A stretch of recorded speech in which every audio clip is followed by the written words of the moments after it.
ഫോണിന്റെ വെട്ടം കത്തിയപ്പോൾ തന്നെ നന്ദന ഫോൺ പെട്ടെന്നെടുത്തു. പ്രിയപ്പെട്ടൊരു കോളിനായുള്ള കാത്തിരിപ്പിന്റെ വിരാമം അവളുടെ കണ്ണുകളിൽ തെളിഞ്ഞു. ഒരുപാട് സന്തോഷത്തോടെ വളരെ പതുക്കെ പതിഞ്ഞ സ്വരത്തിൽ അവൾ ഹലോ പറഞ്ഞു. ഡാ, നീ ഉറങ്ങിയില്ലേ? സ്നേഹവും വാത്സല്യവും നിറഞ്ഞ ഹരിയുടെ ചോദ്യത്തിനുള്ള ഉത്തരത്തിനേക്കാൾ അവൾക്ക് അവനോട് ഒരു 100 ചോദ്യങ്ങളുണ്ടായിരുന്നു, സുഖാന്വേഷണങ്ങളായി. ഹരിയേട്ടൻ എന്നാ വരിക? തെല്ലൊരു പരിഭവത്തിൽ എന്നാൽ ഏറെ ആകാംക്ഷയോടുകൂടി അവൾ ചോദിച്ചു. ഞാൻ അടുത്ത ആഴ്ച എത്തും നന്ദു, ലീവ് ശരിയായിട്ടുണ്ട്. ഹരിയുടെ ആ വാക്കുകൾ അവളിലൊരു ലോകം തന്നെ കീഴടക്കിയ സന്തോഷമായിരുന്നു. എന്നാൽ ശരി നന്ദു, ഉറങ്ങിക്കോളൂ. എനിക്ക് ഡ്യൂട്ടിക്ക് പോകാൻ സമയമായി. നിനക്ക് നാളെ കോളേജുള്ളതല്ലേ? ഹരിയുടെ ഫോൺ കോൾ കട്ടായെങ്കിലും അവൾ കുറച്ച് നിമിഷങ്ങൾ കൂടി ഫോണും ചേർത്ത് പിടിച്ചിരുന്നു.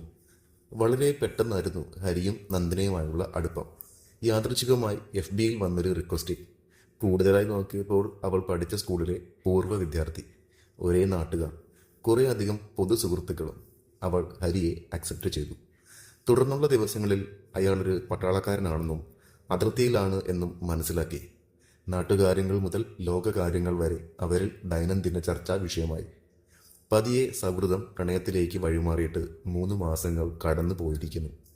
അവർ ആദ്യമായി നേരിൽ കാണാൻ പോകുന്നു. ഇഷ്ടമാണ് എന്ന് വീട്ടിൽ പറഞ്ഞാൽ അച്ഛൻ ഈ വിവാഹത്തെ എതിർക്കും, ഉറപ്പാണ്. ഹരി വീട്ടിൽ കാര്യങ്ങൾ സൂചിപ്പിച്ചിട്ടുണ്ട്. ഈ വരവിൽ ഹരിയുടെയും നന്ദിനിയുടെയും വിവാഹം ഉറപ്പിക്കുക എന്നൊരു ലക്ഷ്യം കൂടിയുണ്ട്. അവൾക്ക് ഉറങ്ങാൻ കഴിയുന്നില്ല. പറഞ്ഞറിയിക്കാനാകാത്ത സന്തോഷത്തിലായിരുന്നു അവൾ. പിറ്റേന്ന് രാവിലെ അവൾ ഹരിക്ക് പതിവ് ഗുഡ് മോർണിംഗ് മെസ്സേജും അയച്ചുകൊണ്ട് പല്ല് തേക്കാൻ ബ്രഷുമായി മുറ്റത്തേക്ക് ഇറങ്ങി. തെക്കയിലെ സുമച്ചേച്ചിയും അമ്മയും കാര്യമായ ചർച്ചയിലാണ്. എന്നാലും വലിയ കഷ്ടമായി പോയി. സുമച്ചേച്ചി വളരെ വിഷമത്തോടെ അമ്മയോട് പറയുന്നത് കേട്ടുകൊണ്ടാണ് നന്ദന മുറ്റത്തേക്ക് ഇറങ്ങുന്നത്. രാവിലെ തന്നെ ഇതാരുടെ കാര്യമാണ് ചർച്ചാ വിഷയം? മോൾ അറിഞ്ഞില്ലേ? അക്കരെയുള്ള പട്ടാളക്കാരൻ ചെക്കൻ ഇന്നലെ അതിർത്തിയിൽ ആക്രമണത്തിൽ മരിച്ചു. ഗിരിജ ചേച്ചിക്ക് ആള് മനസ്സിലായില്ലേ? അംഗനവാടിയിലെ ആയ രമചേച്ചിയുടെ മകനാണ്. വെളുപ്പിന് തൊട്ട് വാർത്തയിൽ പറയുന്നുണ്ടല്ലോ. ഇത്രയൊക്കെ ഉള്ളൂ ഇവരുടെയൊക്കെ ജീവിതം.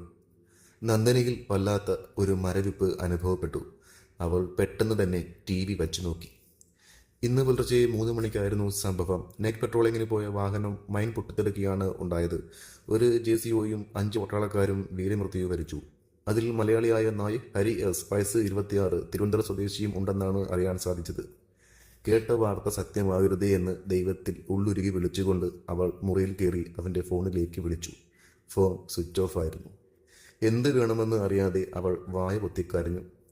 എനിക്ക് കാണണം എൻ്റെ ഹരിയേട്ടനെ, ആദ്യവും അവസാനവുമായി. നമുക്ക് ഹരി പഠിച്ച സ്കൂളിൽ പൊതുദർശനത്തിന് വെക്കണം.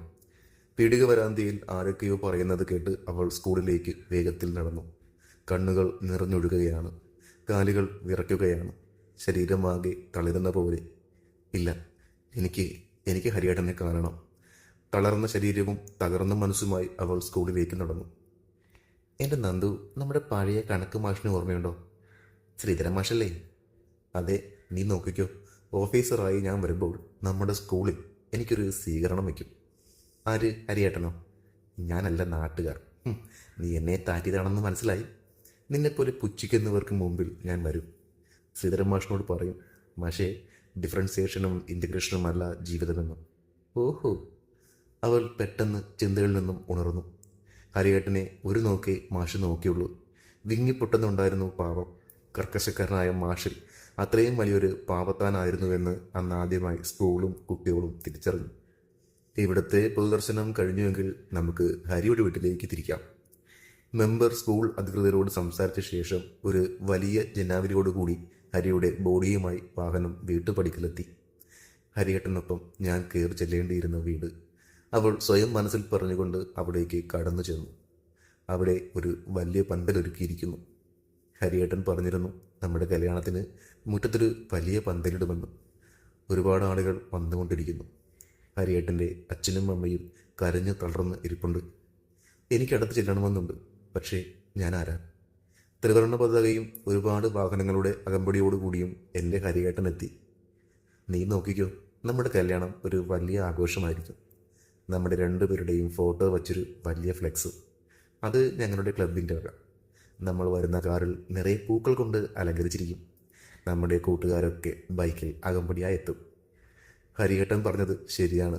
വലിയൊരു ഫ്ലെക്സ് വച്ചിട്ടുണ്ട്, ഹരിയേട്ടൻ്റെ ഫോട്ടോ വെച്ചുകൊണ്ട്.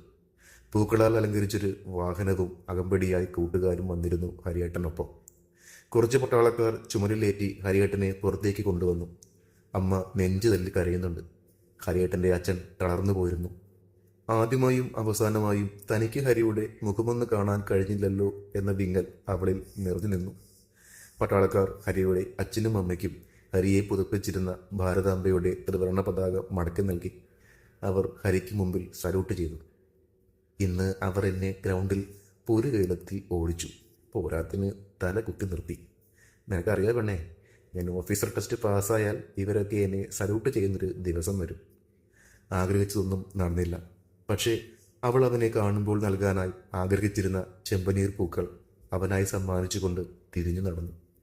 അതെ, ഹരി ആഗ്രഹിച്ചതുപോലെ അല്ലെങ്കിലും ആ നാടും നാട്ടുകാരും അവനിൽ അഭിമാനം കൊണ്ടു.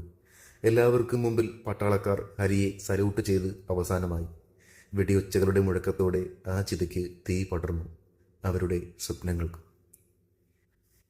ഇന്ത്യയുടെ ചരിത്രത്തിൽ എന്നും വിങ്ങലോടെ ഓർമ്മിക്കപ്പെടുന്ന സ്വന്തം ജീവനേക്കാളേറെ നാടിനെ പ്രണയിച്ചവരുടെ പ്രണയദിനം കടന്നുപോയി.